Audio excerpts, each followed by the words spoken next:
Olá, estamos iniciando o Vereadores em Foco, um programa da Câmara Municipal de Campo Grande. Hoje com o vereador Eduardo Romero, que está no seu segundo mandato. É doutorando em comunicação, mestre em comunicação pela Universidade Federal, bacharel em direito, jornalista, ator, professor e ambientalista. Nasceu em Fátima do Sul e reside em Campo Grande desde criança. Atualmente preside a Comissão Permanente de Finanças e Orçamento. Vice-presidente da Comissão de Meio Ambiente e membro da Comissão de Bem-Estar Animal. É o coordenador nacional da Frente Parlamentar de Vereadores Ambientalistas e integrante da Rede de Ação Política pela Sustentabilidade. Vereador, obrigado pela sua presença aqui no Vereadores em Foco. É o seu segundo mandato. Qual é a experiência nesses 7 anos que o senhor está trazendo para a Câmara e transformando em benefício da população? Bom, eu que agradeço a oportunidade, Pio, a você e a toda a equipe, de estar aqui nesse programa e essa iniciativa da Câmara em poder debater um pouco mais e apresentar um pouco mais o que é que os vereadores de Campo Grande têm feito pela nossa cidade, pela nossa população, né? O segundo mandato, ele traz uma experiência um pouco diferente da primeira, né? Hoje a gente tem condições de fazer uma análise um pouco mais clara e pontual do que é que realmente funciona no trabalho como vereador. O primeiro mandato foi um mandato importante, mas a gente brincava com ele dizendo que era um mandato de arroz de festa. O que significa isso? Que você está em todas as discussões, você participa de tudo quanto é audiência pública, você quer debater qualquer tema, você quer aprofundar qualquer tipo de assunto e chega uma hora que você percebe que é humanamente impossível entender de todos os assuntos, de falar com todos os setores da sociedade e no segundo mandato você fica um pouco mais especialista. Ou seja, você continua olhando para a cidade como um todo, mas você concentra a sua participação, concentra a sua colaboração em setores que você tem mais domínio e condições técnicas de ajudar. E com isso, nós então resolvemos, no nosso segundo mandato, nos especializarmos em orçamento público. Porque é no orçamento público que você discute a saúde, a cultura, o meio ambiente, a mobilidade, e é no orçamento público que você, de fato, consegue dar respostas efetivas. Eu te diria que não tem um mandato mais importante ou menos importante que o outro, mas existe uma soma de experiências. O primeiro mandato foi essa fase de experimentar todos os canais, todas as possibilidades, de fazer muitas audiências públicas, de propor muitos projetos de leis. E o segundo foi um projeto mais definido com prioridades, onde a gente está concentrado em discutir o orçamento público e, a partir dele, contribuir mais efetivamente. Segmentou a sua atuação, é isso? Talvez não seja só segmentou, mas ela ficou um pouco mais técnica, porque no orçamento público você consegue de fato perceber qual é a contribuição que você dá, por exemplo, para a cultura, né? No setor cultural você tem várias demandas que passam pelo orçamento e passam por políticas públicas, mas quando você não concentra isso onde você pode decidir mais efetivamente, você discute muita coisa e entrega pouco para a sociedade. Então eu te diria que mais do que segmentar, ficou um pouco mais aprofundado, digamos que foi isso. O Brasil é um país de muitas leis. Como é que o senhor classificaria o bom legislador? Pois é, primeiro a gente precisa entender por que o Brasil precisa ter muitas leis, né? Eu costumo dar um exemplo simples. No direito privado, o cidadão pode fazer qualquer coisa que não esteja proibido em lei.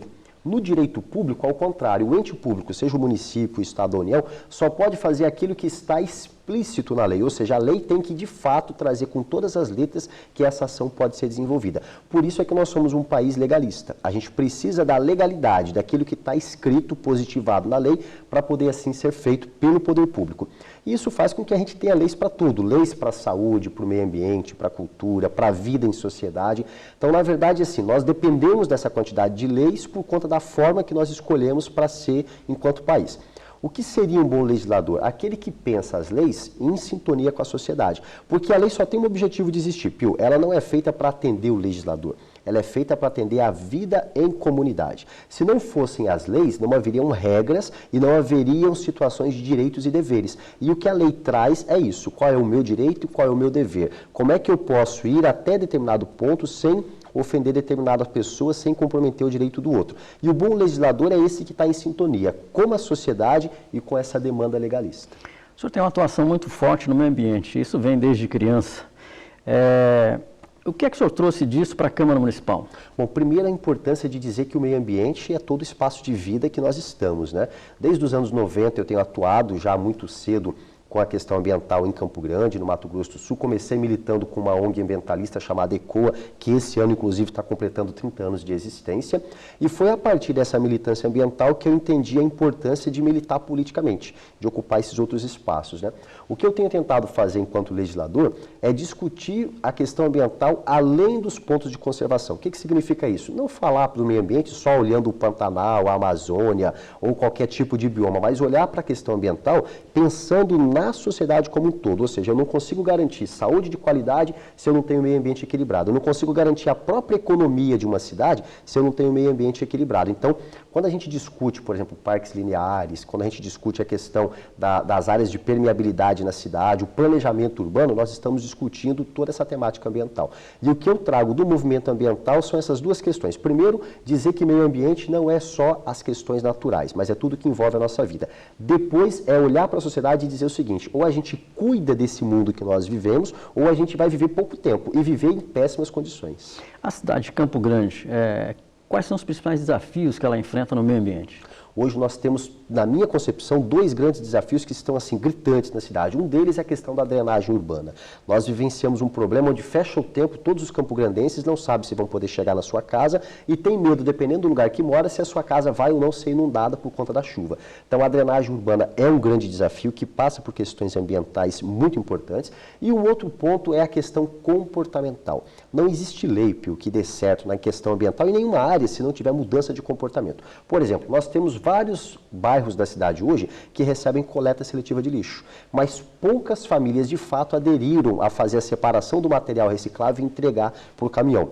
Nós temos muitos problemas de drenagem que são enfrentados porque falta infraestrutura pelo poder público, mas também tem questões comportamentais de cada um que fazem a diferença. Por exemplo, muitas vezes é comum que o cidadão, para tirar o habites, que é o documento mais importante na sua casa em construção, ele segue a regra, ele segue a lei e deixa a área de jardinagem. Quando ele consegue o habites, a primeira coisa que ele faz é tirar o jardim, fazer calçamento ou fazer cobertura. Ou seja, um gesto e um comportamento que mostra um desrespeito não só para a sua qualidade de vida, como para o coletivo. Então, eu te diria que a drenagem e essa mudança de comportamento diante das questões ambientais são os maiores desafios hoje. Um diferencial seu no seu primeiro mandato e no segundo foi que você ia sempre para a Câmara de bicicleta.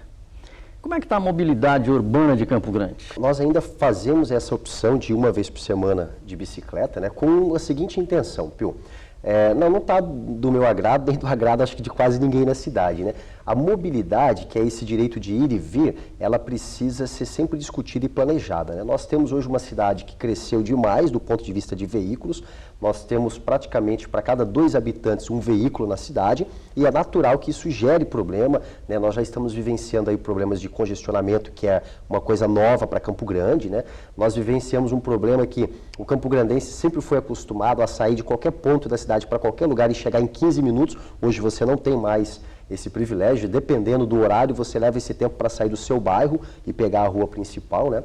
E o que a gente defende é essa variedade de modalidade, ou seja, que você tenha condições de usar o seu próprio carro, que é um veículo individual, mas que você também tenha um transporte coletivo de qualidade, que seja atrativo, que não é hoje em Campo Grande, e que você tenha opções de usar o meio alternativo, como o caso da bicicleta ou outros meios. E que você possa integrar isso, né? Por exemplo, eu faço um trajeto de 11 quilômetros entre casa e o trabalho e a bicicleta é, comparada ao ônibus e ao carro, o meio mais rápido e mais eficiente para eu chegar ao trabalho. É evidente que eu não tenho ciclovia em todo esse trajeto e nem precisaria ter uma ciclovia específica, mas eu precisaria ter pelo menos ciclofaixa e mais do que isso, eu precisaria ter um comportamento de respeito, né? Onde o maior respeite o menor. Porque essa é uma regra máxima do trânsito. Se o maior cuida do menor, eu não preciso ter vias separadas para que a coisa funcione. Basta eu ter esse cuidado, mas a pressa de cada um é maior do que a do outro, né? E isso tem gerado vários problemas. Eu mesmo já cheguei a sofrer acidentes nesse trajeto, né? Fiquei 6 meses... ficou bom? Ficou bom, tá ótimo, né? Mas fiquei 6 meses sem poder pedalar, sem poder fazer muita coisa com relação a isso. Mas eu te diria que o desafio da questão da mobilidade hoje é como é que você garante que, querendo utilizar meios de transporte coletivo, alternativo ou individual, eu tenho eficiência desses meios. O carro já se mostrou que ele é um sonho de consumo do brasileiro, mas ele é praticamente inviável que cada um tenha seu carro e vá com o seu carro ao mesmo tempo para outros lugares, né? Nós conhecemos vários casos em Campo Grande de famílias que têm 2, 3 carros na sua garagem e que às vezes as pessoas vão mais ou menos para o mesmo lado, mas cada um vai no seu carro individual. Ou seja, é muito comum você ver carros na cidade transitando com uma única pessoa. Mas nesse caso o transporte coletivo não resolveria o problema se fosse mais acessível, melhorasse? Eu te diria que se ele tivesse mais eficiência no ir e vir, já seria bacana, porque é claro que a passagem é cara, precisa ser discutido isso, mas o maior problema do transporte coletivo hoje é que ele não é atrativo na eficiência. Agora, tem duas responsabilidades aí, tem uma responsabilidade de serviço das empresas, que precisam melhorar a frota, que precisa ter mais agilidade e mais eficiência, mas tem também uma responsabilidade do poder público.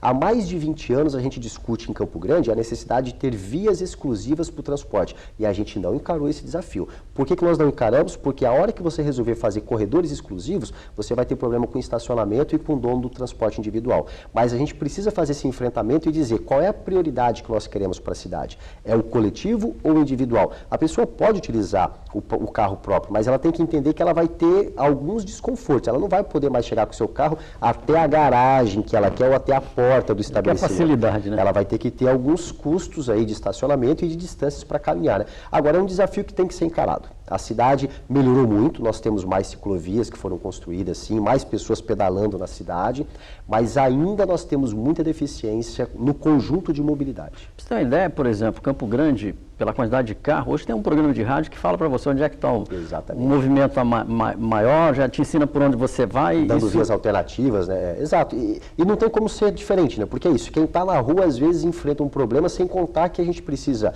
modernizar nossas questões de semáforos, modernizar a sinalização da cidade, mas volto a dizer, tem uma questão comportamental que é a chave. Se quem está no trânsito, seja na condição que ele tiver, motorista, pedestre, ou motociclista, ou ciclista, se não entender a regra de respeito no trânsito, não tem lei que vai ter eficiência. O senhor comanda hoje uma das comissões mais importantes da Câmara Municipal, que é a Comissão de Finanças e Orçamento.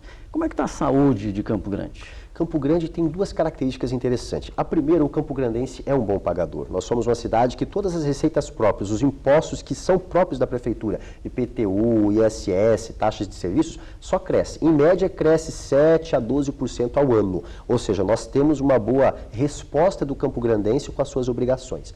Nós somos uma das cidades que tem o menor índice de inadimplência de IPTU. Não quer dizer que não tenhamos, mas comparadas a outras, o campograndense é um bom pagador de IPTU. Mas nós temos um problema, a nossa conta não fecha. 60% do nosso orçamento, ele depende de fonte externa. Ou é repasse estadual, ou é repasse federal, ou é convênios e empréstimos. O que significa que essa conta não fechando, qualquer diminuição no repasse externo gera um problema violento na cidade. Se o governo do estado, por exemplo, como tem acontecido nos últimos anos, reduzir um dígito de repasse do ICMS, a gente tira, por exemplo, como agora, 3 milhões por mês de repasses de ICMS. 35 milhões no ano, né, que o município vai perder. Muito dinheiro. A gente não consegue sobreviver com essa ausência desse recurso, porque o impacto é muito grande. Então, o grande desafio é como é que a gente faz para Campo Grande ter uma autonomia financeira sem ter que penalizar o próprio contribuinte. Essa é uma equação difícil de fechar. Então, diante disso, eu te diria que, assim, nós temos um bom resultado com as receitas próprias, mas uma péssima dependência externa. E é esse o nosso desafio e a nossa fragilidade. A gente vem aí de um período que são mais de 5 anos de uma crise intensa, né? A equipe municipal tem tentado fazer ajustes, organizar, tem conseguido sobreviver de forma coerente com relação a isso, mas ainda é uma pedra no sapato. Quer dizer, até o secretário de Finanças do município reclamou muito com relação ao ICMS que caiu. Isso vai refletir no investimento da cidade? Sem sombra de dúvidas, no investimento, e vai investir na manutenção de alguns serviços básicos, né? Porque você imagina tirar 3 milhões mensais, média de 35 milhões ao ano, e você vai repor isso de onde? As contas estão aí, as dificuldades estão aí, os buracos existem, os problemas na saúde existem, a obrigação do município de manter folha de pagamento em dia existe, investimentos novos precisam ser feitos para criar novas vagas de creches, de escolas, de postos de saúde, mas tudo isso custa, né? E de onde vem esse recurso? Ele tem que sair de algum lugar, né? Então é sempre um grande desafio manter as contas em dia e equilibrada. Agradeço aí a presença do vereador Eduardo Romero no programa Vereadores em Foco. E as suas considerações finais, vereador? Eu que agradeço a oportunidade, a você que nos acompanhou nesse programa, e dizer que a Câmara Municipal só existe com um objetivo, ser o canal de ligação entre a sociedade e o poder público. Visite a Câmara, conheça o seu vereador, a sua vereadora, conheça o trabalho do Legislativo e participe de sugestões e acompanhe de perto. Muito bem, mais uma vez obrigado, vereador. Nós estamos encerrando o Vereadores em Foco. Voltaremos num outro programa.